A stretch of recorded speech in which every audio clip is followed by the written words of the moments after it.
Hi, Coach Shauna with ShaunaHolt.com. And when you jump on, let me know. I know just the last live video I didn't see the comments until I was done. Are you always hungry? No, I have 9 common causes of out of control appetite. Let me know in the comments. Are you always hungry? Are you always craving something? Well, if you are hungry, always hungry, and thinking about food, this may seem like a natural thing to you. However, thinking about food constantly because you're hungry may show up a bigger medical issue.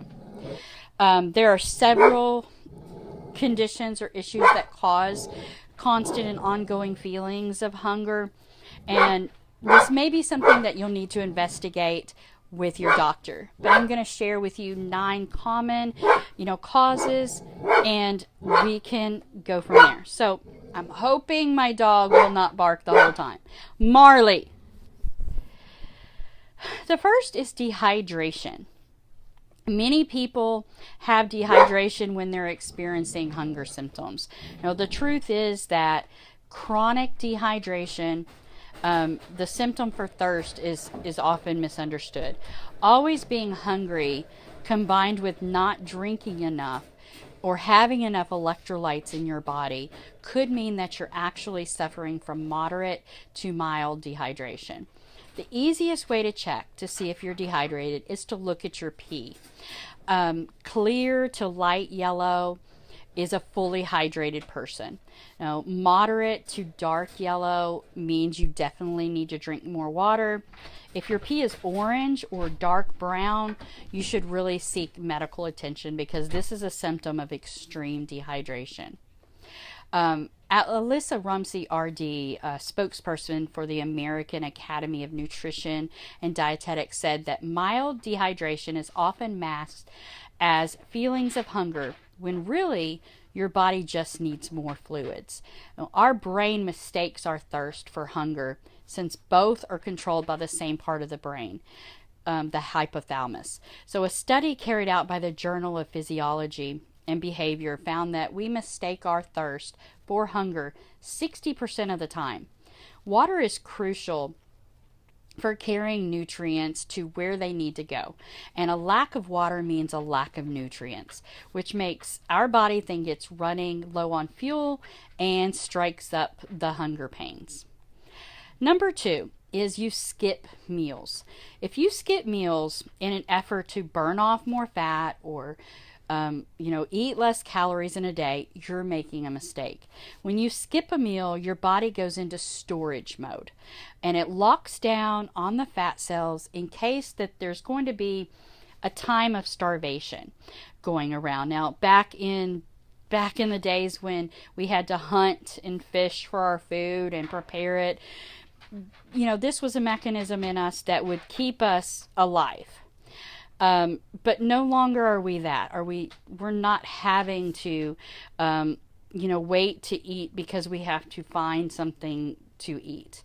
So ghrelin, the hormone responsible for stimulating your appetite, goes into overdrive when you leave your stomach with no food for a long time. A rule of thumb is not to go without food for more than 4 to 5 hours. And opt for healthy snacks in between meals so that you're not always hungry. Something I talk to my clients about all the time is making sure you eat breakfast. Breakfast actually stands for breaking a fast. You have been asleep all night without anything to eat, and more than likely, if you skip breakfast at lunchtime, you're going to be super hungry. And it actually tends to make you more hungrier throughout the night than if you had breakfast that day. I know a lot of people get up and they say, I can't eat anything. I just don't feel like it. Try just a handful of nuts and, a piece of fruit, an apple or banana, something to bide yourself till a little later when you are ready to eat. Number 3 is you're not sleeping. Sleep is one of the biggest regulators of hormones. Hormones such as those produced during stress, cortisol, relate directly to your sleep cycle. In addition, sleep affecting hormones can also cause you to have a larger appetite. And when you're overtired, and you will not only be always hungry, but you'll also crave high fat, high calorie foods. You may notice a change in your mood, clumsiness, difficulty focusing, and weight gain. If you're having all the symptoms and you're not sleeping your 8 hours every day, it may be time to add some extra sleep into your daily schedule. The minimum of sleep is 6 hours. And once you do, you should see an immediate decrease in the stress responses due to lack of sleep. If you need a sleep makeover, I've got a whole blog series on how to get more sleep, and I can share that when I get done. Number 4 is you rush through your meals. Studies show that those who eat quickly consume 60% more calories than those who take their time with their food. And when you don't use all 5 of your senses while eating, you're likely to eat more than those who pay attention to their food. Even listening to the crunching of your food registers with your brain on some level, allowing for the hormone leptin, which is responsible for the sense of being full, to start working after nearly 20 minutes of eating. Now, if you're distracted watching TV, or you're on your phone, or you're on your laptop, your brain doesn't register that you're eating, and you end up eating almost 40% more than you should. Take your time and practice mindful eating. Set your fork down, savor the taste. I know that our busy lives dictate that we do everything in a rush, and we rarely have time to think and reflect, let alone take our time to eat. So you should spend around 20-25 minutes eating, since that hormone leptin starts kicking in after about 20 minutes, giving you that feeling that you've had enough to eat. Number 5 is eating too many carbs. Now, eating a meal full of carbohydrates means that you're flooding your bloodstream with sugars, especially glucose, which then alerts insulin to be released in huge amounts to take in all that glucose. Since insulin moves fast, it will take away the sugar quickly, leaving you with a sudden drop in your blood sugar levels. This triggers hunger pains and out of control cravings. To combat that feeling of always being hungry, steer clear of refined carbs, including sugars and white flours and breads and rice and pasta. Opt for the whole grains. Eat a clean diet filled with whole foods, single ingredients, which will also improve your digestion and boost your metabolism. Number 6 is you're stressed out. Now, some people, when they get stressed out, they lose their appetite. Others, when they get stressed out, they eat more. The only temporary, all of this is only temporary, because prolonged stress increases the release of the hormone cortisol, which triggers our sense of hunger. Now, what's more is that cortisol takes out lipids from our bloodstream and stores them in fat cells, adding on pounds and increasing stress levels even more. So not eating enough protein, lean protein, takes some time to fully digest, which means you feel fuller longer. What's more is that lean protein provides your body with an appetite suppressing effect. Protein comes in many forms, eggs and chicken and turkey and beef and fish. And, if you don't like to eat meats, there are other sources of proteins that you can consume, such as quinoa, hummus, nut butters. Number 7 is hypothyroidism. Now, if you're eating more than usual, you're constantly hungry, but you're still losing weight, then you could have a problem with your thyroid. Hyperthyroidism is a condition where the thyroid speeds up everything the body does. Now, this means all of your metabolic processes will run faster than they normally would.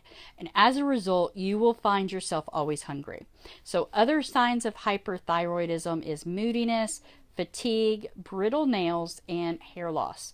Now, having tests run by the doctor for your thyroid function is the only way to be sure that you do not suffer from this medical condition. Number 8 is your hormones are off. Besides hyperthyroidism, several hormonal conditions can affect your metabolic function. Now, some conditions can be prediabetes, diabetes, hypoglycemia, other insulin, glucose related issues, and even going into menopause actually is a source of hunger spikes. Sometimes hunger hormone responses are controlled through a specialized diet. If your hunger is caused by high refined carbs, you may need to reduce your carb intake. In fact, eating refined carbs, such as white starches and sugars, is actually known to cause out of control cravings and erratic appetite. So reducing carbs has an effect on the insulin output and uptake in your metabolism. So your hormones handle many things in your body, and it shouldn't be ignored. Number 9 is medications. Now, some medications could be increasing your appetite. The scientific explanation is that any type of medication you ingest is a chemical, which goes into your body and can create a discrepancy in your body's natural chemical balance. I know that when my son, he had asthma, and they would put him on steroids, that he also had a breathing treatments, and both of them would cause him to be super hungry, way more than he was any other time. And I know that I've heard steroids do that to many people.